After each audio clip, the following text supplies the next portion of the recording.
Good news છે GST 2.0 નું, કે જેની અંદર મેડિક્લેમ, ટર્મ ઇન્સ્યોરન્સ અને સેવિંગ્સ પ્લાનની અંદર જીએસટી 0 થવા થઈ રહ્યું છે. એટલે કે હવે ઇન્સ્યોરન્સના પ્રીમિયમ સસ્તા થઈ જશે. જી હા, 22 સપ્ટેમ્બર 2025 થી ઇન્સ્યોરન્સ ક્ષેત્રની અંદર જીએસટી એક્ઝેમ્પશન સરકારે આપેલું છે, જેથી જીએસટી 0 થઈ જશે.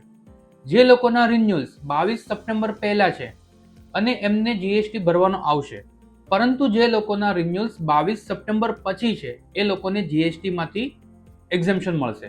હવે જે લોકોના પ્રીમિયમ 22 સપ્ટેમ્બર પહેલા છે અને એ લોકો એવું વિચારે કે હું 22 સપ્ટેમ્બર પછી પ્રીમિયમ પેમેન્ટ કરીશ, ફોર એક્ઝામ્પલ કોઈનું રિન્યુઅલ ડ્યુ છે 15 સપ્ટેમ્બર અને એ એવું વિચારે કે હું 22 સપ્ટેમ્બર પછી ભરીશ, તો પણ એમને જીએસટી ભરવો પડશે.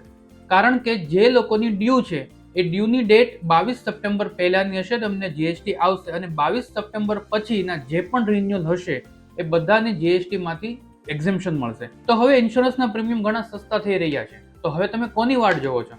આજે જ તમારો ટર્મ ઇન્સ્યોરન્સ, હેલ્થ ઇન્સ્યોરન્સ અને સેવિંગ્સ પ્લાન તરફ આગળ વધો. અને હા, આવા જ અપડેટ મેળવવા માટે મને ફોલો કરવાનું ભૂલતા નહીં.